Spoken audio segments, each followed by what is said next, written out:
დღევანდელ გადაცემაში თვითმმართველობის შესახებ ვილაპარაკებთ, ვაგრძელებთ თემას, ვუბრუნდებით უпроსტორად. მიმდინარეობს დეცენტრალიზაციის სტრატეგია 2019-2025-ის განხილვა და ამ პროცესის ერთ-ერთი თუ არა ყველაზე აქტიურ მონაწილეს მასპინძლობს დღეს ჩვენ ირაკლი მელაშვილი, ექსპერტი თვითმმართველობის საკითხებში, წარმოადგენს კოალიციას დემოკრატიასა და თვითმმართველობისთვის. ანუ ირაკლი, მოგესალმებით. მოგესალმებით, მადლობთ მოწვევისათვის. დიდი მადლობა მობრძანებისთვის და ვიცი რა ინტენსიური რეჟიმი გაქვთ ახლა ამ დოკუმენტის განხილვის და თქვენ გქონდათ ბევრი შეხვედრა მთელი საქართველოს მასშტაბით და პირველი კითხვა რისთვის არის ეს პროცესი, რისთვის შეიქმნა დოკუმენტის ეს პროექტი და რა არის წინ? პირველ რიგში რომ ვისაუბროთ იმაზე თუ რა პრობლემის წინაშე ვდგავართ, ეს იქნება ყველაზე უპრიანი, იმიტომ რომ რაღაც სახელმწიფოში რაღაცა სტრატეგიის შემუშავება დგება, რაღაცით უკმაყოფილო ვართ, ხო? ანუ უნდა ვნახოთ სად ვართ დღეს და შემდეგ სტრატეგიას რო ესაც დავდეთ, ამ სტრატეგიის, ასე ვთქვათ, მთავარი ინდიკატორი უნდა იყოს, რომ ვთქვათ 2025-მდე რა არის სტრატეგია, სად უნდა ვიყოთ მაშინ. ჩვენ ვართ ერთადერთი ფაქტიურად ევროპაში ასეთი დეცენტრალიზებული ქვეყანა შემორჩენილი, სადაც ჯერ კიდე ეს აზროვნება არის გაბატონებული, რომ თბილისიდან შესაძლებელია 3500 დასახლების პრობლემის მოგვარება. და ჩვენ გვაქვს სისტემა შექმნილი, რომელიღაცა სოფელში ნებისმიერ მუნიციპალიტეტში გარეგანათების ნათურა რო გაფუჭდება, მუნიციპალიტეტს არ აქვს იმის საშუალება, რომ თავად გააშიაკეთოს და ყველაფერი და ცენტრიდან უნდა მოითხოვოს ფული. გარდა იმისა, რომ ეს არის, ასე ვთქვათ, დროში გაწელილი პროცესი, არაეფექტური პროცესი, შემდეგ ამისი ყველაფრის დამტკიცება და დასტურება ეს არის შეუძლებელი პროცესი, იმიტომ რომ კიდევ ერთხელ ვიმეორებ, მთელი მსოფლიო დიდი ხანია ჩამოყალიბდა ერთ მთავარ აზრზე. ადგილობრივ მაცხოვრებელთა და ადგილობრივ მაცხოვრებლების მიერ არჩეულ ხელისუფლებაზე მეტად ვერავინ ვერ იქნება დაინტერესებული იმ პრობლემის მოგვარებით, რაც დასახლებაში არის, იმიტომ რომ მე მოვიხმარ ყველა იმ სიკეთეს, გზა იქნება ეს წყალი, იქნება გარეგანათება, იქნება საბავშვო ბაღი, სკოლა თუ ასე შემდეგ და მე ვარ დაინტერესებული, რომ ეს იყოს ჩემ ცხოვრების დონეზე ახდეს ეს გავლენას და არა იმ ჩინოვნიკის, რომელიც ცხოვრება შეიძლება ისე გალიოს, რომ არ ჩამოვიდეს ამ სოფელში და ამ ქალაქში. ეს ვერ გავიგეთ საქართველოში რატომღაც და სულ გვაქვს იმისი იმედი, რომ აი ვიღაცა კარგი მენეჯერს დავსვათ და ეს კარგი მენეჯერი აქედან ამას გაკეთებას შეძლებს, გამორიცხულია ეს ყველაფერი, შიგნიდანაც მაგ ნანახია ეს ყველაფერი, როდესაც იქ მუშაობ და გარედანაც უყურებ, ხო? აქედან გამომდინარე დეცენტრალიზაციის პროცესის მთავარი ამოცანა არის ამისი შეცვლა, რატომ წავიდა დღეს ამ სტრატეგიაზე საუბარი. ძალიან მარტივი მიზეზია ამისა, 2013 წელს იქნა მიღებული თვითმმართველობის კოდექსი, სადაც ბევრი რამ გაიწერა დეცენტრალიზაციაზე, სამწუხაროდ კოდექსის მუხლები არ სრულდება. აი ის, რაზეც საუბრობდა დმანისის მერის, რადგან საუბრობდნენ სხვა მერები მუნიციპალიტეტებში, ქონებასთან მიმართებაში, მიწასთან მიმართებაში, საზღვართან, ტყესთან, ბუნებრივ რესურსთან, ეს ყველა ჩანაწერი არსებობს კოდექსში. პირდაპირ მითითებული არის 107 და 175 მუხლი, 2016 წელს უნდა დასრულებულიყო ეს პროცესი გადაცემის, მაგრამ ეს არაფერი არ მოხდა. დღეს დავდექით ისევ თავიდან იმის წინაშე, რომ მთავრობა იწევს, მოდი ახლა სტრატეგია შევიმუშაოთ, კაი ბატონო შევიმუშაოთ, კითხვა მაქვს ერთი, რომ სტრატეგია არ არის სავალდებულო დოკუმენტი, ის არ არის კანონი და კანონი არ შესრულდა და სტრატეგია რატო შესრულდება, მაგრამ მიუხედავად ამისა, რა თქმა უნდა, ის ადამიანები, ვინც წლების განმავლობაში მუშაობთ ამ საკითხზე, რა თქმა უნდა, დაინტერესებული ვართ წინ წავიდეთ, ამიტომ ბუნებრივია ჩვენი ჩართულობა ამ თემებში. როგორ ფიქრობთ, ბატონო ირაკლი, რა ეტაპი დადგა? თქვენ თავში ახსენეთ ჩვენ უკმაყოფილოები ვართ რაღაცით და ამიტომ ხდება მიმდინარეობს ეს პროცესი. მთავრობაშიც მიხვდა რომ ასე შეუძლებელია მართვა ქვეყნის, იმიტომ რომ 2018 წელი იყო სინამდვილეში ამ კუთხით გარკვეული კრიზისის წელი, სერიოზული კრიზისის წელი. იმიტომ რომ 15 დეკემბრისათვის ჩვენ გვქონდა ვითარება, რომ ინფრასტრუქტურულ რეგიონებში განსახორციელებული ინფრასტრუქტურული პროექტებიდან გამოყოფილი თანხების 250 მილიონიდან 150 მილიონი არ იყო ათვისებული. ასეთი რამე არასდროს არ ყოფილა. ნოემბერში ეს თანხა ნოემბრის ბოლოს 80 მილიონი იყო მარტო ათვისებული. იმიტომ რომ აი ამ დეცენტრალიზაციაში და ყველაფერ გავაკონტროლოში მთავრობა ისე იქამდე მივიდა, რომ გამოსა თავის დროზე გაზაფხულზე მაისში 604 დადგენილება, რომლის მიხედვითაც დაავალდებულა მუნიციპალიტეტები, რომ ყველა პროექტი, რომელიც განხორციელდა, ყველა შესყიდვა, რომელიც განხორციელებული იყო, ეს უნდა გადმოსულიყო ცენტრში, აქ უნდა შეემოწმებინათ. მიიღო მარაზმის სახე, იმიტომ შეუძლებელია 700 პროექტი, რომელიც ხორციელდება მუნიციპალიტეტებში 200 მილიონის პროექტები, ამისი აუდიტირება რამდენიმე დღეში მოასრო ხარისხიანად. ეს უკან დააბრუნო და ამა გამოიწვია შედეგად ის, რომ გაიწელა ეს შეთანხმების პერიოდი. თვე ნახევარი ორი თვე რიგ შემთხვევებში შედეგად მივიღეთ ის, რომ გაჩერდა ინფრასტრუქტურული პროექტები ქვეყანაში, განსაკუთრებით ძლიერ მდგომარეობაში იქნა მთიან რეგიონებში, სადაც შეზღუდული ვადები არის პროექტების განხორციელების და ამა ყველას დაანახა საბოლოო ჯამში, რომ რაღაცა ცვლილებები არის აუცილებელი საჭირო, მიუხედავად იმისა, რომ თითქოს ადრე იყო გაზაფხულზე გამოაცხადა მთავრობამ, რომ დეცენტრალიზაციის სტრატეგია უნდა შეიმუშაოს. რო გითხრათ, რომ ზაფხულში რამე გაკეთდა და შემოდგომის პირველ ნახევარში არის არაფერი გაკეთებული. ერთი შეკრება ჩატარდა, ტაში დაუკრა ყველამ ერთმანეთს, დავიშალეთ.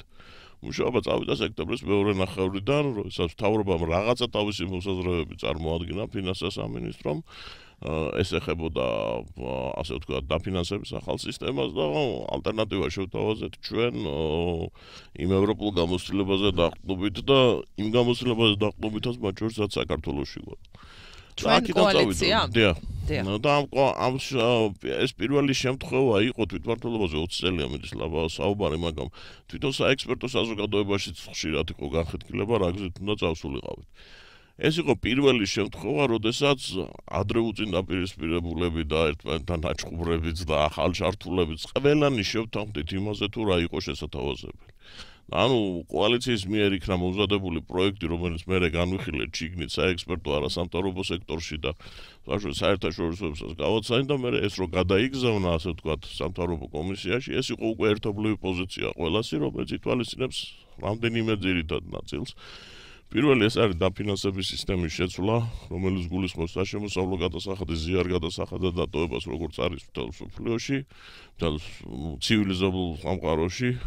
მეორე, რომ გათანაბრებითი ტრანსფერის ფონდით, რომელსაც თანხები ნაწილდებოდა მუნიციპალიტეტებში, უნდა მომხდარიყო ამ ფონდის პროცენტული მიმართების დადგენა, აუცილებლად დაფიქსირებულიყო პროცენტი კლიანში და პროდუქტთან. სამინისტრო მთავრობას არ ქონოდა იმისი საშუალება, რაც ბოლო წლებში ხდებოდა, რომ 2015 წელს გათანაბრებითი ტრანსფერის ფონდი, რომელიც ძირითადად დაფინანსების წყარო იყო მუნიციპალიტეტებში, შეადგენდა კლიანში და პროდუქტთან მიმართებაში 4,73%, დავიდა ეს 2017-ში 1,71%-დან. ანუ სტაბილურობა თუ გვინდა უზრუნველყოთ, ძალიან მკაფიოდ უნდა იყოს, მაღალი გარანტიები უნდა არსებობდეს იმისა, რომ ასე ვოლუნტარისტული მეთოდებით ცვლილებები არ მოხდება. ეს ორი რაღაცა იმისთვის იყო საჭირო, რომ დღეს ჩვენ გვაქვს არანორმალური სისტემა. დაფინანსების მუნიციპალიტეტების 2018 წლამდე მუნიციპალიტეტი თუ ფულს იშოვიდა და კარგად იმუშავებდა, ის ისჯებოდა. მას აკლდებოდა შემოსავალი ცენტრალური ბიუჯეტი, ფულს აღარ აძლევდა. რამდენადაც გაზრდიდა შემოსავალს, იმდენს აქედან აკლებდა და ხალხმა თქვა, რომ რატო უნდა ვიმუშაო, ერთი ეგერ არის მხარდაჭერაზე სამოწმობილი და იგივეს იღებს, მე თავს ვიკლავ მუშაობით და იგივეს ვიღებ. სიგიჟია ეს ყველაფერი. ეს სისტემა თითქოს შეიცვალა ახლა დღგ-ის მექანიზმი, დამატებითი ღირებულების 19% მიდის მუნიციპალიტეტებში და ამითი ეს უთანაბრობა და უთანასწორობა მოისპო, მაგრამ ეს სისტემაც არ არის ის, რაც უნდა იყოს, იმიტომ რომ ჩვენ გვაქვს მთავარი ამოცანა და ერთი რამე უნდა გადავწყვიტოთ. ჩვენ გვინდა სახელმწიფო, სადაც მთელი საქართველო გაჩერებულია და პირდაპირ უყურებს მთავრობას, რაც მისცემს მას, თუ ჩვენ გვინდა ქვეყანა, სადაც ყველა მუნიციპალიტეტი თავის ადგილზე მაქსიმუმს გააკეთებს ეკონომიკური განვითარებისას, ეცდება თავად მოიპოვოს საკუთარი შემოსავლები და ჩამოეხსნება ამ ცენტრალურ ბიუჯეტს. ვერ გაუძლებს ეს ცენტრალური ბიუჯეტი ამას. აი ჩვენ რასაც ვთავაზობთ, საშემოსავლო გადასახადის სისტემა იმითი არის უკეთესი, რომ თუ დღეს სისტემაში დღეს რა სისტემას ფინანსთა სამინისტრო შემოგთავაზა, შენ მუნიციპალიტეტს ეუბნები, რომ შენი უკეთყოფნა იმაზე კი არ არის დამოკიდებული, შენ კარგად იმუშავებ თუ არა. შენ უნდა იმუშაო კარგად, კიდე 64 მუნიციპალიტეტი და კიდე მთავრობა. ეგ იგივე ახლა ბიზნესმენს უთხრა, რომ შენ ფულს კი ვერ მოიგებ. შენ რომ მოიგო ფული, ხაზარაძემ იმან კიდე კარგად უნდა იმუშაოს. სიგიჟია, ხო? ჩვენ ვეუბნებით, რომ საშემოსავლო გადასახადი თითოეული ახალი დასაქმებულიდან მას შემოვა შემოსავალი. ანუ უშუალოდ გახდება დაინტერესებული ეკონომიკური აქტივობით. მეორე მხრივ რაღაცა მუნიციპალიტეტის საშემოსავლო გადასახადი საკმარისი არ იქნება, ამისათვის გათანაბრებითი ფონდი უნდა არსებობდეს, სადაც მიიღებს. ამოცანა გვაქვს რა, რომ ჩვენ გვაქვს მუნიციპალიტეტები, რომელიც საშემოსავლო გადასახადით დღესაც გვაქვს გათანაბრებითი ფონდი, დღემდე გქონდა, მაგრამ ამ გათანაბრებითი ფონდის 9-ზე მეტი მიგონდა თბილისს. საშემოსავლო გადასახადს როგორც ტოვებ თბილისი და 10-15 მუნიციპალიტეტი თვითკმარი ხდება. ამოდის გათანაბრებითი ფონდიდან და უკვე იზრდება ის თანხა, რაც სხვა მუნიციპალიტეტებზე გადანაწილდება.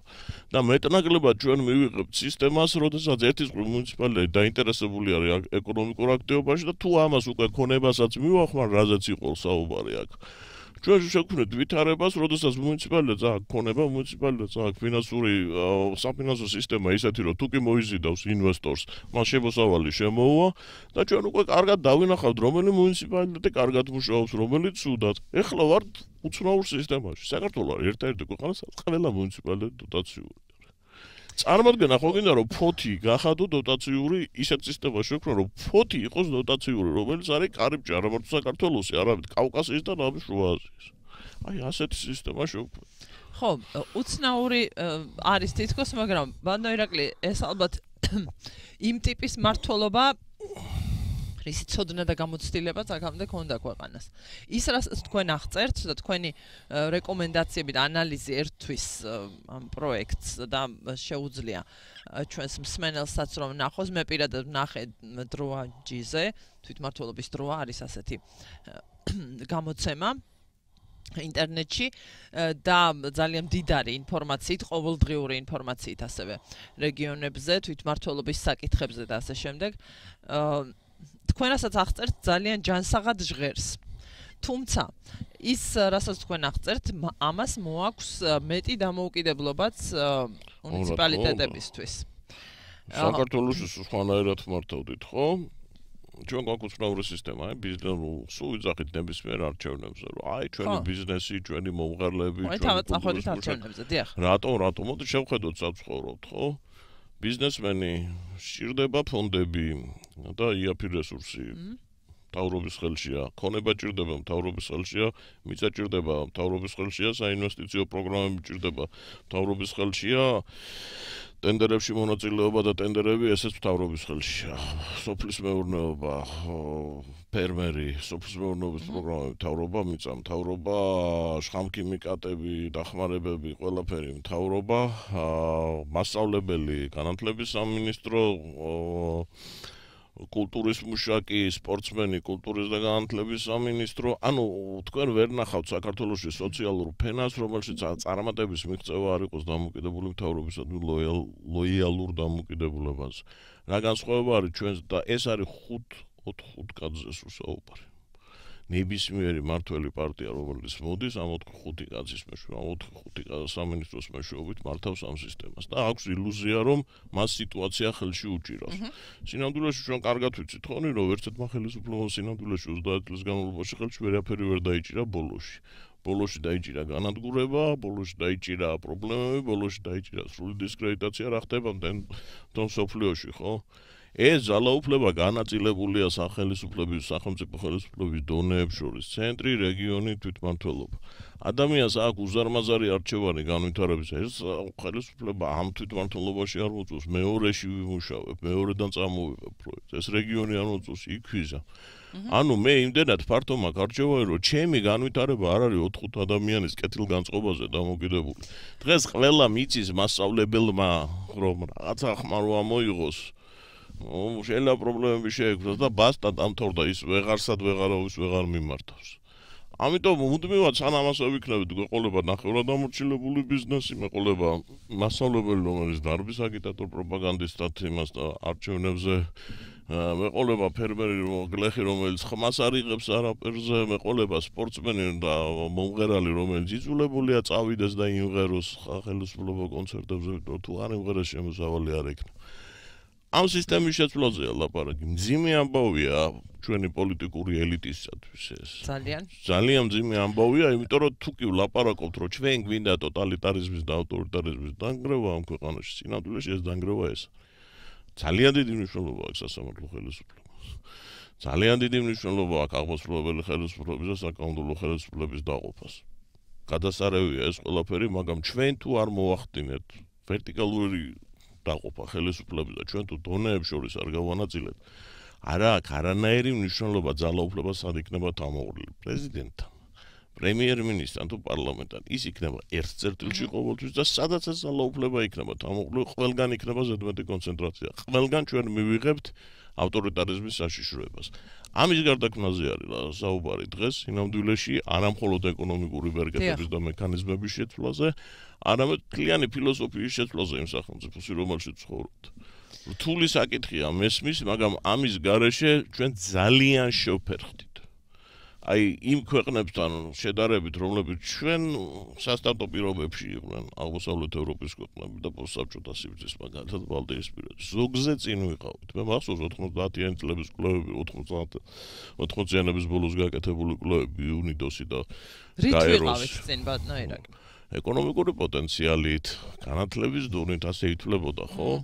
მაგრამ ჩვენ შევქმნით სისტემა, სადაც ადამიანმა რომ მიაღწიოს წარმატებას, ის აუცილებლად ლოიალური უნდა იყოს. ანუ ძალიან ვიწრო ფენა აღმოჩნდა ადამიანების ისეთი, რომელსაც ამ ქვეყანაში წარმატების მიღწევა შეეძლო და დანარჩენი დავტოვეთ ლუზერად ამ ქვეყანაში.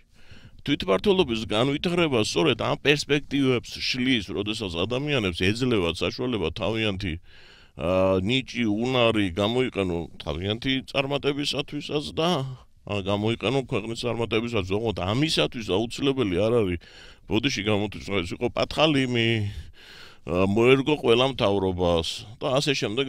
თვითმმართველობა სწორედ ევროპული ცივილიზაციის ერთ-ერთი საფუძველი არის საბოლოო ჯამში დასავლური ცივილიზაციას, იმიტომ რომ თავის დროზე ქალაქები რო განვითარდა დასავლეთში 6-7 საუკუნის წინ, იქ გაჩნდა პირველი ეს თავისუფლების ელემენტები, როდესაც იმად დაიწყეს ბრძოლა რისთვის, რომ ფეოდალს და ეპისკოპოსს უთხრეს, რომ დამიტოვე გადასახადი. მერე რომ გამოართვა ეს გადასახადი, მერე იფიქრა როგორ მარტო გადაწყვიტა, რომ უჯობესია ავირჩიო ეს ადამიანი, იმიტომ რომ აღარ მინიშნავს და აირჩია. ამ არჩევის პირობებში გაჩნდა, რომ დაბალი სოციალური ფერის წარმომადგენელს და მაღალი სოციალური ფერის წარმომადგენელს თანაბარი შანსი აქვს და აღმოჩნდა, რომ ამ საზოგადოებამ უკეთ გაიყო და დაიწყო ადამიანური რესურსის გამოყენება. ეს არის მთელი ფილოსოფია, რასაც დასავლეთი ეყრდნობა. კი, მაგრამ ამ აზრამდე ზარი გვაქვს? მოусმინოთ ჯერ დილამშვიდობის გისმენთ. გამარჯობა. გამარჯობა. აღშფოთებული დიახ. რომ შემოხედოთ თავი თმებზე ალბათ რიდგას თავზე. ამ კაც, აი გიჟით ეხა ჯერ სად გამოგეკეთ. როგორ გეკად? არ არის 90-იანებში უშუქობით გადასულ, ჭკუიდან გადასულ ეს 5 წუთი რომ მოვიდოდა შუქი. ფიქსად რო ვერ გიწესებდა. ხდება ხმა. მთელი გავსტუკი გადადებული რომ შუქი ფული ეხადოთო. ეს არ არის ხალხო მოდით გულზე ასეთ ყველებით წდება ხმა და ვერ გავიგე მთავრებული ქვეყანაში ყველა ყველებით ახალ დაკავებული იქნებ გადაურეკოთ ან რაღაც მოვახერხოთ ეს სტუმარი გეხვეწებით სტუმართან აქ პრეტენზია არა თემასთან გავიგე ხო სტუმართან აქ პრეტენზია ოღონდ ამის ეხა თქვენი მაგრამ მსგავსი კანიზმი ქვეყანა რომელიც უნდა გადავურეკოთ, იმიტომ რომ არ მესმის რაღაც პრეტენზია აქვს განწყობა კონკრეტული ჩვენი სტუმრის მიმართ. მსმენელს 2988327-ია ჩვენი ტელეფონის ნომერი 2988327, მაგრამ ვერ გავიგე არსებითად რაზე იყო და ხო, თუ შევძლებ დაკავშირებას ან ხელმეორედ მოახერხებს. თემას რაც შეეხება, ხო, ყველანაირი მსმენელი არის და განწყობებიც და ასე შემდეგ. პირველად ახდება საქართველოში. არა. იმ აზრამდე, რომ რაზეც თქვენ ახლა ლაპარაკობთ, რა არის საჭირო ქვეყნის განვითარებისთვის, ეს დეცენტრალიზაცია, თვითმმართველობის საკითხები, არ ეხება, არ არის რაღაც აბსტრაქტული და არ ეხება რეგიონებს მხოლოდ და ვიღაცის ინტერესს და ასე შემდეგ. ეს არის, როგორც თქვენ აღნიშნეთ, ფილოსოფია, მიდგომა. აქამდე ხელისუფლება ცენტრალური, იმიტომ მივიდა, რომ ის 150 მილიონი ვერ დახარჯა 2012-ში. ეს არის პროცესი, იმიტომ რომ სინამდვილეში როდესაც მართავ მაშინაც ხედავ იმას, რომ ამ რეგიონებში პრობლემების მოგვარება ვერ ხერხდება, მიუხედავად იმისა, რომ დეკლარირებული იყო, რომ ამ მთავრობის ერთ-ერთი ამოცანა არის რეგიონების განვითარება, ამ მთავრობის ერთ-ერთი ამოცანა არის რომ აი სოფლიდან მიგრაცია შევაჩეროთ და ასე შემდეგ. ვერ სრულდება ეს ამოცანები. რეალობაში ვერ სრულდება იქიდან გამომდინარე, რომ საკმაოდ საქართველოს ბიუჯეტიდან გამომდინარე ვიძახი საკმაოდ ბევრი ფული იქნა თავის დროზე გაშვებული 13-ში, 14-ში უფასო დახვრნის პროგრამა ის შედეგი ძალიან დაბალი არის, ანუ ეფექტურობა ამ დანახარჯების არის ძალიან დაბალი, იმიტომ რომ შეუძლებელია კიდევ ერთხელ ვიმეორებ სწორი იდენტიფიკაცია მოახდინო ადგილებზე არსებული პრობლემების თბილისიდან. აი ამ დასახლებებში ხო, მაშინ თითო დასახლებაში თითო ჯგუფი უნდა გაუშვა, თითო დასახმა მე ამ თითო ჯგუფი შემოწმებელი მეაყოლო და ნუ არ გამოდის ეს ამბავიას. და გარდა ამისა არის ეს მთავარი პრინციპი, ხო? ინტერესის პრინციპი, საკუთარი ინტერესის პრინციპი. იქ მაცხოვრებელი ადამიანი არის დაინტერესებული ამ პრობლემების გადაჭრით.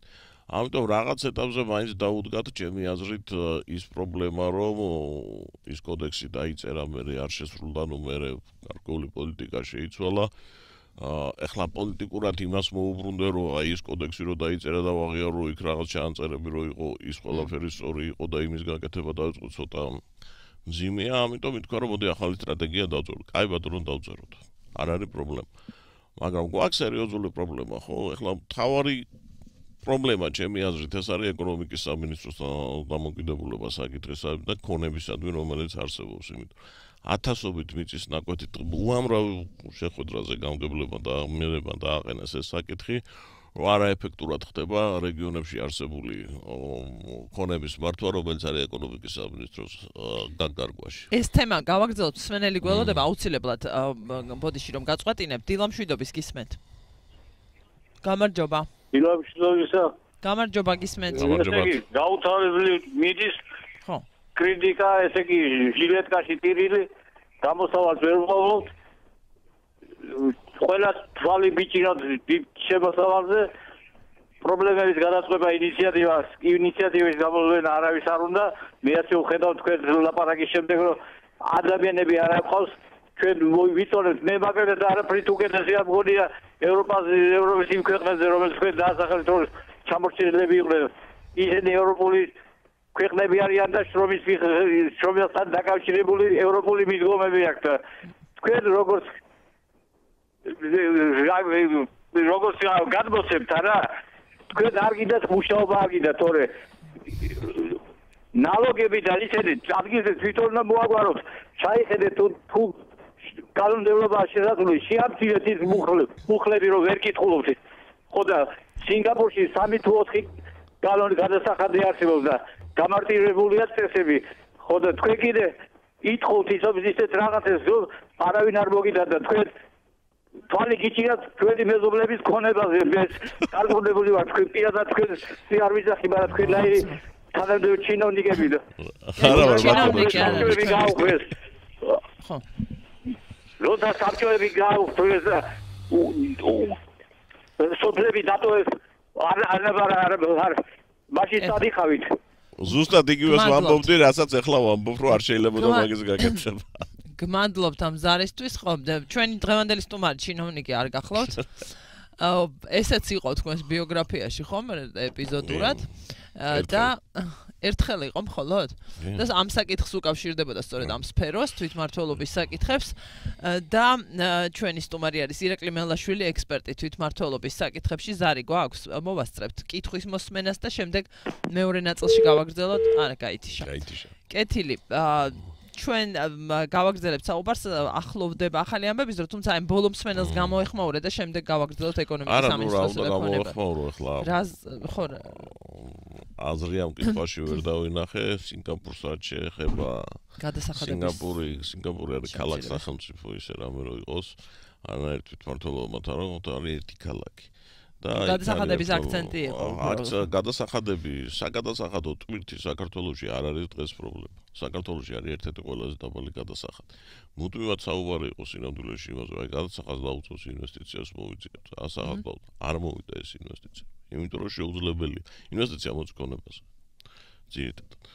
აი, სულ ვიძახით 16,000 მიწის ნაკვეთი აქვს ახლა არასასოფლო სამეურნეო ეკონომიკის სამინისტროს. იცით წესი როგორია პრივატიზაციის უნდა მიმართოთ დასაბუთებული წინადადებით, რომ მიიღო ნებართვა.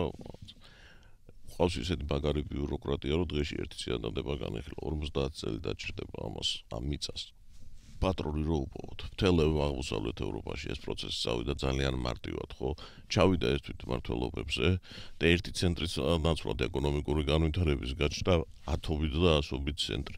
და ეს პროცესი მოხდა სწრაფად და დასაქმება მოხდა ადამიანების სწრაფად. ეს არის ის ფილოსოფია, რომელიც თვითმმართველობის განვითარებას ახლავს და რატო უწყობს არა მარტო დემოკრატიის, არამედ ეკონომიკური განვითარებასაც ხელს. აქედან არის ეს გამომდინარე ყველაფერი, იმიტომ რომ ჩვენ ვერ მოვიგონებთ ახალ ველოსიპედს. დერნეგენ სისტემა, რომელიც დღეს შემოგთავაზა მთავრობამ, არის უნიკალური, იმიტომ რომ დედამიწის ზურგზე არავინ არ აკეთებს ამას ქართველების გარდა. კი ბატონო, ვატარებთ ეს ექსპერიმენტები ამ ქვეყანაში. რა შედეგებს მივიღებთ? დღეს დილის საუბრებში ჩვენ ვლაპარაკობთ დეცენტრალიზაციის სტრატეგიის პროექტზე. ირაკლი მელაშვილი, ექსპერტი თვითმმართველობის საკითხებში გახლავთ ჩვენი სტუმარი. ბანო ირაკლი, ხო, ჩვენ ტელეფონის ნომერსაც შეგახსენებთ 29188-327-ია ჩვენი ტელეფონის ნომერი. 29188-327. ვინ დაწერა ეს პროექტი? რას თავრობამ წარმოადგინა? ასე კონკრეტული სახელი და გვარი ნამდვილად არ ვიცი ვინ დაწერა, რასაც უყურებ, ეს არის დაახლოებით იმ ჯგუფის დაწერილი, რომელიც ძალიან ხნის განმავლობაში 98 წლად ყოველდღიურად წერდა პროექტებს. ეს მუდმივად ერთ და იგივე ხალხია. განსხვავებული 2013 წელი იყო ამოვარდნილი, რომელიც მანთან დაუწერიათ. და რა მინდა კითხოთ, გაგრძელდება ხომ განხილვები თუ დასრულდა? განხილვები კი არა, ეხლა რეგიონებში განხილვების შემდეგი ეტაპი არის, ეხლა ყველაზე მთავარი ეტაპი იწყება სინამდვილეში, როდესაც არსებობს სამთავრობო კომისია და არსებობს სამუშაო ჯგუფები, სამი სამუშაო ჯგუფი, ერთი არის კომპეტენციების ჯგუფი, მეორე არის ფინანსების დაკონების და ფინანსური დაკონების დეცენტრალიზაციის, მესამე არის მოქალაქეთა ჩართულობის. ეხლა მთავარი სამუშაო არის სწორედ ის, რომ პრინციპში რეგიონებში გასვლის შემდეგ მგონი სამინისტროს ხელმძღვანელობას დაინახა ის, რომ ის შეთავაზებები, რაც გვაქვს გაკეთებული და ის პრობლემატიკა, რაზეც ჩვენ ვეუბნებოდით, დადასტურდა აბსოლუტურად ქონებასთან მიმართებაში, მიწასთან მიმართებაში, დღესთან წალს, ყველაფერთან. რომ ეს შეთავაზებები ადეკვატურია, მათაც ისინიც კარგად ხედავენ, რომ ასე ვთქვათ, ასე გაგრძელება არ შეიძლება თვითმმართველობის რეფორმაზე თუ საუბრობთ. ქონებრივი დეცენტრალიზაციის გარეშე ეს არის ფიქცია აბსოლუტურად. რომ სტრატეგია ვერ წავა იმაზე უკან, ახალი სტრატეგია იმ ჩანაწერებზე უკან, რაც თვითმმართველობის კოდექსში უკვე გვიდევს ჩვენ, რომ ეს ქონება უნდა იქნეს გადაცემული და ახლა ვართ აი ამ ვითარებაში ალბათ ეკონომიკის სამინისტროსთან იქნება მთავარი სამუშაო და შემდეგ სამუშაო ჯგუფის ხდომა ალბათ იქნება სწორედ აი ეს, რომ ეკონომიკის სამინისტროს პოზიცია მოვისმინოთ. და დავარწმუნოთ ისინიც, რომ ასე გაგრძელება ამ საქმის არანაირად არ გამოვა, იმიტომ რომ ის არის საოცრად არაეფექტური მართველი უზარმაზარი ქონებისა, თქვენ თვითონ მუნიციპალიტეტში შეიძლება ჩახვიდეთ იპოვეთ დანგრეულ შენობებს, ჩამონგრეულ სახლებს, ნაგებობებს, რომელიც 30 წლის განმავლობაში ასე ნადგურდება, ეს ყველაფერი არ გადაეცემა არც თვითმმართველობას, დღეს მათი დიდი ნაწილი უკვე ისე არის განადგურებული, რომ მათი შენობად გამოყენება, ანუ რაღაცა ბიზნეს კუთხით გამოყენება შეუძლებელია, იმიტომ რომ სავალალო მდგომარეობაშია, მაგრამ ბევრ შემთხვევაში ახლა უზურგეთის მერმა თქვა მაგალითად, ხო, ცენტრში უდგა შენობა, რომელიც ვერ გაარკვიეს, ასე კი ვერაფერს გადაქცეული არის გველების ბუდეთ. სამწუხაროდ შეადგენს ადამიანს. იქ რო რაღაცა მოხდეს ამ ბავშვს შეიძლება შევიდეს, ნანგრევებია, ხო. შეიძლება დაიღუპოს რაღაცა, მერე ატყდება ერთი ამბავი, რომ აით რა მოხდა და როგორ მოხდა. თუ აი ეს არ გადაუწყვეტეთ ელემენტარული პრობლემები, ხო, არ ვიცი ახლა სახელმწიფოში რა შეიძლება მაშინ გადაუწყვეტოთ. სვენელი ყავს კიდევ ერთი დილამშვიდობის გისმენთ. გამარჯობათ, გესმით, ხვალხალბოთ. დიახ, გვესმის, ბრძანეთ. გამარჯობათ. ალო, გესმით? კი, ბრძანეთ. კითხვა მაქვს, ბატონო ირაკლი, იცით რა არის? მაუძედუნი ხო გაგიგიათ? კი ბატონო. ხო, მაუძედუნმა ასეთი რამე თქვა, რომ ისა სოფლის ჩინეთის სოფლის მეურნეობას დიდ ზიანს აყენებს ბეღურებიო. ეს სერიოზულად ესე იყო გაგონილი გექნებათ. ციგნიერი კაცი ხარ და გამოაცხადა და ბეღურების წინააღმდეგ ბრძოლა. მე თქვა, რომ ეს ჩინეთიო ჩამორჩება მსოფლიოს ფოლადის წარმოებაშიო და ჩვენ უნდა ვაწარმოოთ ბევრი ფოლადიო და დაავალა სოფელში ადამიანებს ხვაბებში, ჩვეულებრივ ხვაბი რო არის სამზარეულოს ქვაბში. კი ვიცი, ყველა სოფელში სადრობი გააკეთეს. ხო, ბატონო ჩემო, უნდა დავეციოთო კაცო, რასაბოლ ფოლადი უნდა ვაწარმოთო და სოფელში დავალეს ყვაბებში მოადუღეთ ფოლადიო. და ბატონო ირაკლი, ჩინეთში მას შემდეგ ამან არაფერი შედეგი არ გამოიღო, არ გამოიღებდა. ხო, კითხვა მაქვს ერთი წუთი რა, მამაცადე თუ შეიძლება. აი ჩინეთში ბატონო ირაკლი 500 სოფელი რო ახსენეთ თქვენ და ეხლა თქვენ თქვით რომ სოფლის მიგრაციას ვერ აჩერებს მთავრობაო პროგრამებიო, ხო? აი ჩინეთში ბატონო ირაკლი ბოლოს 30 წლის განმავლობაში, 20-30 წლის განმავლობაში 500 მილიონი ადამიანი ციფრს დააკვირდით 500 მილიონი ადამიანი გადასახლდა სოფლიდან ქალაქში იმიტომ კი არა რაღაცა ქალაქის პეიზაჟი მოენატრათ და არა ბატონო ჩემო იმიტომ რომ ამის საჭიროება გაჩნდა თქვენ რაც გაჩნდა კარგი სიტყვა ბრძანეთ საჭიროება გაჩნდა ხო საქართველოში კიდევ უფრო მეტი სოფლების კიდევ უფრო მეტი გაცლის საჭიროებას ხედავთ Teaching კითხავმასაც რა მოგივიდა. ბრძანეთ დაასრულეთ. ჩვენ რაც გვაქვს ბატონო ჩემო ტრანსფერმენი უმრავლესობა 90% ჩინეთშია დამზადებული, ასტრახანში არ არის მე მგონი ხო? იმიტომ რომ მოჭინავე ქვეყანა, ეხლა კითხვა მაქვს რა მოხდა ეხლა ამერიკაში ქვეყანაში ქალაქში რო იცხოვროს 3 მილიონმა ქართველმა რა მოუვათ სინგაპური, ტაივანი, ჰონკონგი, ყველა ქალაქები არის და ბევრად კარგად ცხოვრობენ, ვიდრე პარიზში რო ცხოვრობს ეხლა გაღატაკებული ქართველი, ჩხოროჭკოში რო ცხოვრობს ქალაქშიო და თბილისს გულისხმობთ მხოლოდ. ქალაქში ცხოვრობს, მადლობთ. ქალაქს თბილისს გულისხმობთ მარტო? გავსი ლოგიკა იშვიათად მინახია. ჩინეთი ხო საინტერესო იყო ჩინეთს რატო შეადარა? ჩინეთს მეორე ხო? ეს არის რაღაცა იყო ესეთი ტალღა ნეოლიბერტალიანული რომ ჩვენი სოფლები უნდა გაიცალოს, ეს ყველაფერი უნდა ჩამოვიდეს ქალაქში, ოღონდ არავინ არ სვავს ამ ქალაქში რას ვახვედრებ ამ ადამიანს. რა თქმა უნდა, როდესაც საუბრობთ ჩვენ ჯერ ერთი იმაზე რომ იმას საითაც მიდის თქვა და აი корпуსების დღეს ახვედრებ, იმიტომ რომ ეს არა, სამუშაო ადგილების თვალსაზრისით რას ვახვედრებ პირველ რიგში, ხო? ჩინეთზე როდესაც მე საუბრები და სინგაპურზე როდესაც სინგაპური ქალაქ სახელმწიფოა, სოფელი საერთოდ არ ქონია კაცო იქ. სოფლიდან კი არ ჩამოდიოდა სინგაპურში ადამიანები. სინგაპურში ჩამოდიოდა ინდონეზიიდან, ტაილანდიდან, ჩინეთიდან და ასე შემდეგ. შეგვიძლია გავხსნათ ეს კარი და ჩამოვლენ უგეშინიან. შვენივრად აითვისებენ ამ სოფლებს და ქალაქებს. არ არის პრობლემა. მაგაში ჩვენ თუ არ გვაინტერესებს ეს საკითხი. რაც შეეხება თვითმმართველობის საკითხს, ეს იმისათვის არ არის, რომ სადღაც მოსახლეობა დარჩეს. ეს არის იმისათვის, რომ ყველგან შეიქმნას მეტნაკლებად თანაბარი და აი რო იძახის რომ ყვარელში ცხოვრობს ყუში არიბა ცხოვრობს და ცუდად ყველგან შეიქმნას თანაბარი პირობები საცხოვრებლად და ყველგან იყოს შესაძლებელი იმ სერვისების მიწოდება, რომ მოქალაქე იქ მოქალაქეს იქ ნორმალური საცხოვრებელი პირობები ქონდეს. თუ ვინმეს გონია გინდა ამ სმენელს გონია რომ ხელოვნური პოლიტიკა წავიდა და ჯოხით მოერეკებოდა ვინმეს მიზიდულობის ცენტრი გაჩნდა ჩინეთში ქალაქებში, იმიტომ რომ უზარმაზარი ინვესტიციები ჩაიდო თითოეულ ამ ქალაქში. ებშიო ბრძანებთ აქაც.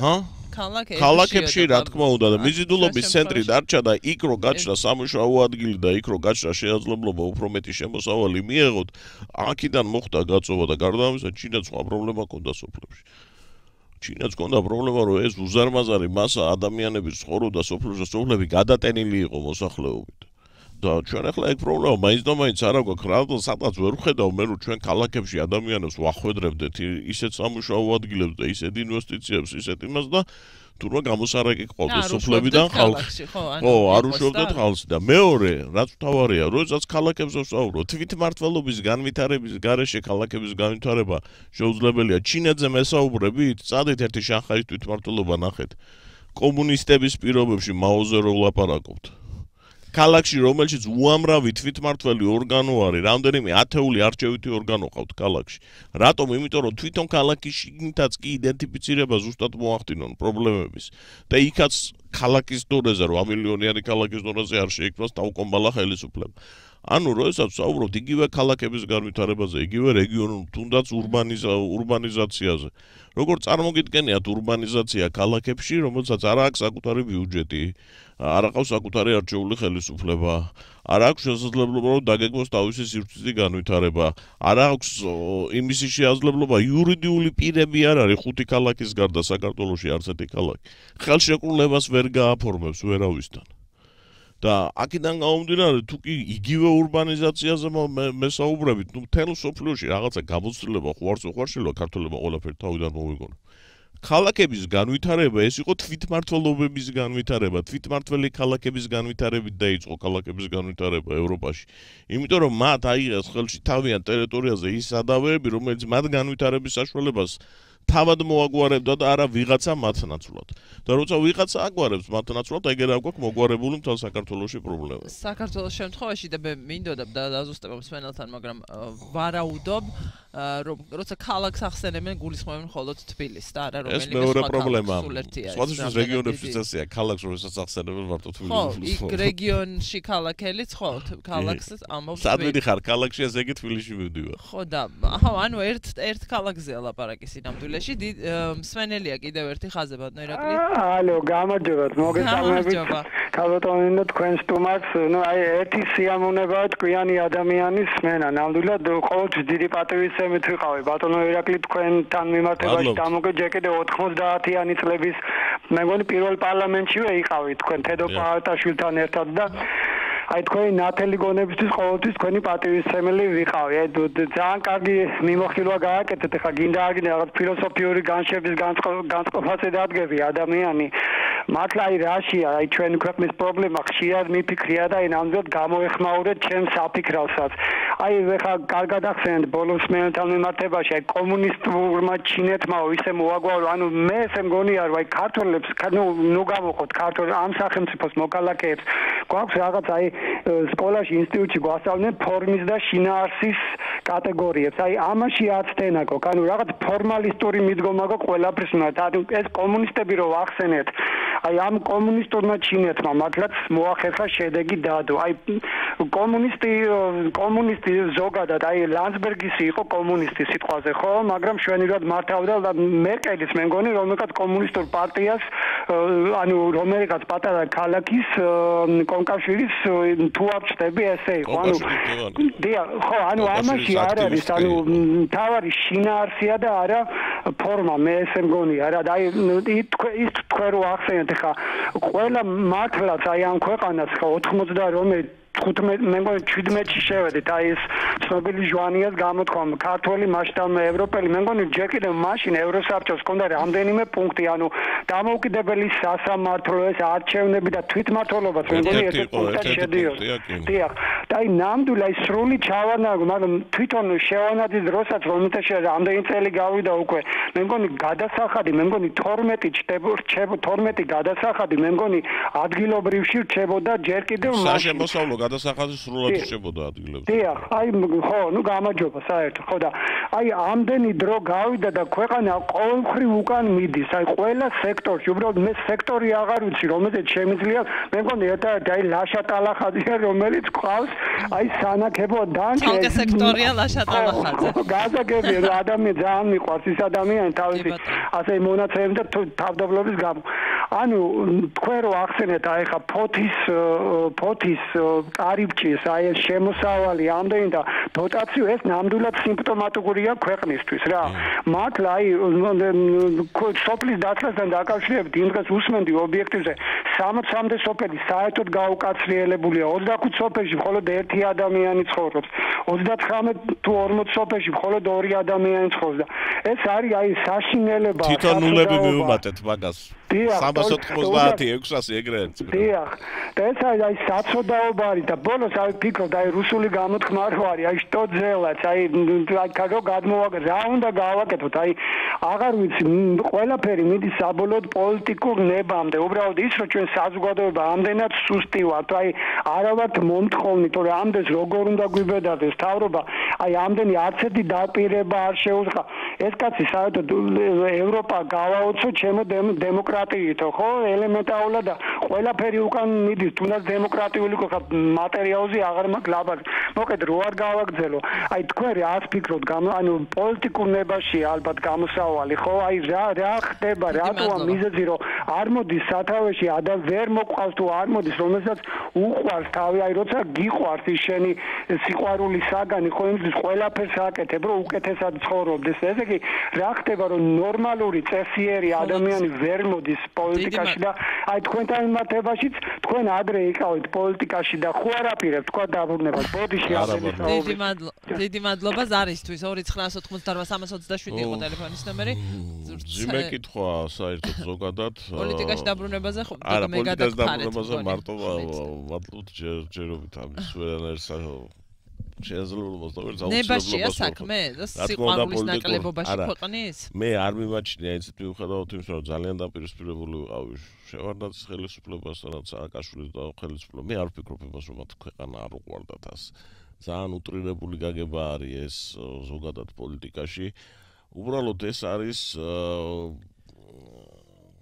ჩვენ რაღაცა ტალღები გვახასიათებს აი მე-20 საუკუნის დასაწყისში საქართველოში რატომღაც იყო ყველაზე სოციალისტურად მოაზროვნე ქვეყანა და მაშინ აი სოციალ-დემოკრატიას გადავყევით და მერე ბოლშევიზმს ხო 21 საუკუნის დასაწყისში ჩვენ რატომღაც ავირჩიეთ აი ჩვენი პოლიტიკური იდეოლოგიის ერთ-ერთი მთავარი აი ამის წინამსვენელიც იმ იდეოლოგიის მატარებელი იყო სხვა შორის რომელმაც ჩათვალა რომ ლიბერალიზმი არის მთავარი ოღონდ აუცილებელია იმის გამო რომ ჩვენი საზოგადოება მზად არის ავტორიტარული მეთოდებით უნდა მოახვიოს ყველაფერს ლიბერალიზმის ავტორიტარული მეთოდებით უნდა მოახვიოს თავი და ლიბერალიზმს გვიმკვიდრებდნენ ხო 10 წლის განმავლობაში ამ ლიბერალიზმის დამკვიდრება როდესაც ასე რაღაცის დამკვიდრებას ვცდილობ და თავში ჩატენვას ვცდილობ და თავში ჩარტყმას ვცდილობ იქ თვითმმართველობის დემოკრატიის თავისუფალი ასე თქვა არჩევანის და გასახანის სივრცე აღარ რჩება. ტყულა კი არ არის რომ ეს სისტემა რომელიც დღეს არსებობს,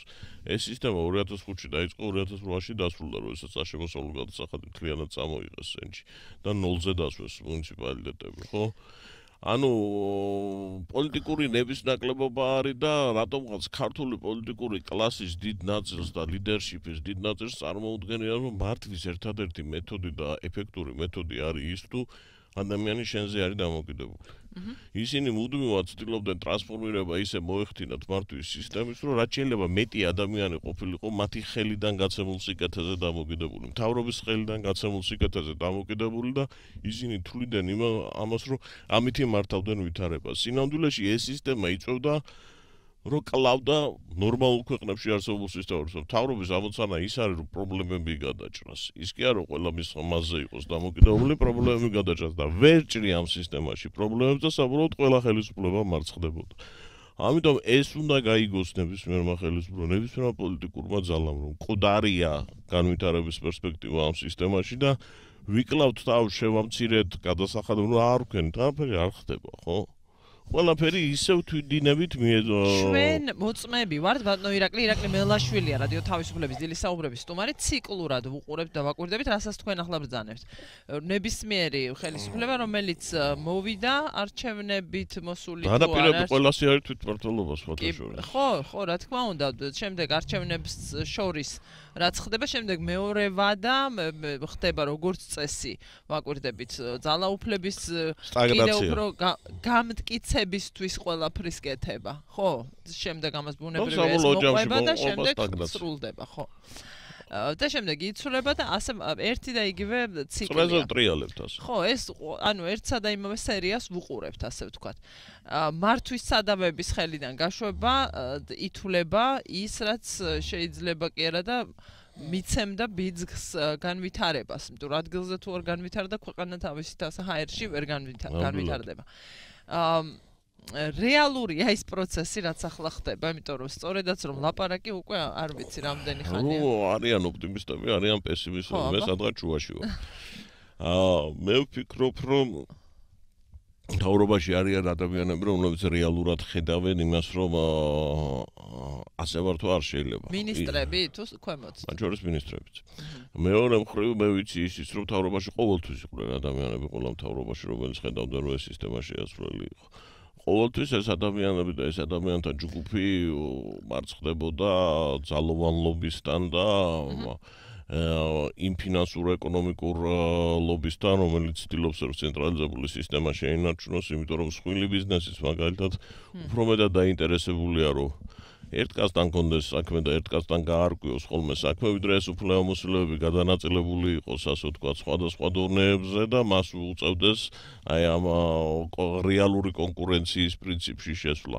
აქ უკონკურენტოთ არის რომ ეს ერთ კაცთან მოლაპარაკებაში, ხო? ანუ ორ-სამ პიროვნებასთან მოლაპარაკებაში. რომელიც ძლევს არის, ასე ვთქვათ, ძალიან რთული საპროგნოზო, ყოველ შემთხვევაში მე მიმაჩნია რომ ჩვენი ამოცანა არის რომ რახან კარი ღია და ეხლა ერთი რამ ნამდვილად შემიძლია ვთქვა რომ პროცესი თვითონ როგორც მიდის აი ამ შემუშავების დოკუმენტის და ამ კონსულტაციების ეს ღია პროცესი არის. ამას ნამდვილად ვერ წავართმევ და ყველას ეძლევა საშუალება რომ საკუთარი წინადადებები დააყენოს, გათვლები გააკეთოს, აგერ უწინ პროცესები როდესაც ტარდებოდა რეგიონებში ის იყო ძალიან დახურული პროცესები, ანუ არავის არ უშვებდნენ.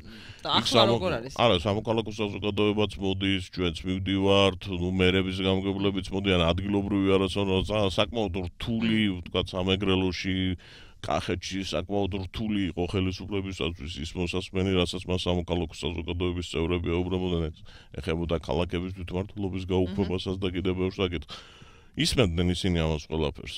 ანუ ეს პროცესი ჯერჯერობით ღიად მიმდინარეობს, მაგრამ ყველაფერის თავი ამცან არის შედეგს რას მივიღებთ აქედან და ნუ აი არ ვიცი, ყოველ შემთხვევისათვის სანამ პროცესი ღია არის, მაქსიმალურად უნდა ვეცადოთ რომ უკეთესი შედეგი მივიღოთ, თორე ციხლების აკალას და ლინკების ახლას და გამოსვლას პროცესი აფერი არ უდგას. მაგას ყოველთვის მოასწრებ. თავარი იქნებ რამენად მოვახდინოთ, რომ კიდე რაღაცა ნაბიჯები წინ გადავდგათ ამ პროცესში. შეუქცევადად შეიძლება ვთქვათ ჩათვალოთ რაღაც ეტაპზე საკანონმდებლო ცვლილება. არა ხო? მსვენელია ხაზზე დილომშვიდობის. არ არის ეს პროცესი ჯერჯერობით შეუქცევადობამდე მისული საუბედუროდ ვერ მივიდა 20 წლის განმავლობაში. ნინო დილომშვიდობის და ბრძანეთ 3 წუთით არა. ნინო მიესალმებით კენსტომარტი, ახლა ბატონო ირაკლი მოგესალმებით და მოგესალმებით. დინამსმენელის დასმულ კითხვას გამოეხმაუროთ. რა უნდა ვქნა ჩვენ ეს მე-19 საუკუნე, მე-20 საუკუნეში დასმული კითხვა არ უნდა გავიმეორთ, იმიტომ რომ იქ იყო პასუხი არა, როცა ხალხს არსულს ძველებურად ცხოვრება და ხელისუფლებას არსულს რამე შეცვალოს, ამისთვის უნდა შევცვალოთ ხელისუფლება. როგორც მოვიშორეთ სააკაშვილი, ოლიგარქი სააკაშვილი, ეხლა დღეს უკვე ისე უნდა მოვიშოროთ ის მოსახლეობის მყოლეფავი მატყუარა ოლიგარქი, რომელმაც 600,000 მოსახლეს თვითონ ვალები გაუსტუმრა და შევხვდით არა მისი კორუმპირებული სისტემა, რომ საპენსიო რეფორმაში 40 წლისები არ მივიღებთ მონაწილეობას. 3 თვე იმპულის ამოღებისთვის ჩვენს გვაწერავს იმ 2%. მე მგონი უნდა შევცვალოთ აუცილებლად სისტემა, ისკრეთ მოგვიძებს ევროპას და საფრანგეთის იძახიან, ხო? ქართველები შეიძლება არ ჩამოგვიყონო. უნდა შეცვალოთ თუ არა ეს კორუმპირებული სისტემა ოლიგარქი, რომელიც მოსახლეობას წვიტავს უკვე. მომაკვდავი ერების ქვეყნების 5 წუთში შევიყვანა. დიდი მადლობა, წუთი და მეტი რაღაც პრობლემა გვინდა და. ხო. დიდი მადლობა, წუთი გადაგვს ჩადასრულება. საერთოდ ერთი რამე უნდა გავიგოთ, რომ ერთის ცვლილების მეორეთი აუცილებლად არ ნიშნავს რომ უკეთესობა დადგება. იქიდან გამომდინარე რომ ჩვენ უნდა შევეჩვიოთ ერთ რაღაცას რომ პრობლემებზე ორიენტირებული თუ ვარ ძალიან კარგად უნდა გავარკვიოთ ჯერ ისი გაკეთება გვინდა შეიძლება ერთი მეორეთი პრობლემები თუ იგივე დარჩება ვითარება იგივე დავრჩება და რაღაც პროცესები კი არა ნამდვილი პროცესი არ სრულდება და იმ ციკლში რაც ერთ ხელისუფლებას უკავია შეიცვალა შემდეგ კიდე უნდა გაგრძელდეს და ეს აჩვენა ამ საკითხმაც კი რა თქმა უნდა ყველა ხელისუფლების დროს იწყებოდა ძალიან ოპტიმისტურად თვითმმართველობასთან მიმართებაში და მერე მივდიოდი ძალიან პესიმისტურ ფონზე იმიტომ რომ ჩნდებოდა საშიშროება რომ იქ ახლა ოპოზიცია ძლიერდება, ახლა რომ ჩვენ ადგილებზე მივცეთ უფლებამოსილები ეს გამოიწვევს, ვაირას გამოიწვევს, თან ამასაც ხო ვერ გეუბნებიან, აი არჩევნების მოლოდინში კიდე სულ არჩევნების მოლოდინში ვართ, მაგრამ ნებისმიერ ყოველ 2 წელიწადში ერთხელ საქართველოში არის არჩევნები, ნებისმიერ სისტემაში იქნება მე ერთ რამეში ვარ დარწმუნებული. აი რაში? ის იქნება სტაბილური ხელისუფლება ამ ქვეყანაში, ვინც ამ რეფორმას გაატარებს. ის იქნება სტაბილური ხელისუფლება ამ ქვეყანაში და სტაბილურად შეინარჩუნებს სხვადასხვა ფორმით კოალიციებში არა კოალიციებში, მაგრამ დიდი ხანი გაჩერდება ხელისუფლება. ვინც ამ ნაბიჯზე წავა, იმიტომ რომ ნებისმიერი ხელისუფლება, რომელიც ამ ილუზიას დაექვემდებარება, რომ აქედან გადაჭრის ამ პრობლემებს, ყველა დამარცხდება. ძალიან დიდხანსაც ერთი ხელისუფლება არ გვინდა. არც ერთი, რაც იქნება მომავალში. დიდი მადლობა ირაკლი მელაშვილს, ექსპერტისთვის მმართველობის საკითხებში იყო ჩვენი სტუმარი. ამ თემას ჩვენ მივყვებით და გავაგრძელებთ პროცესის გაშუქებას. დილის საუბრებს უძღვებოდი ნინო გელაშვილი, გოჩა ლეჟავა იყო ხმის რეჟისორი. ძალიან დიდი მადლობა მსმენელს, ლაპარაკობს რადიო თავისუფლება.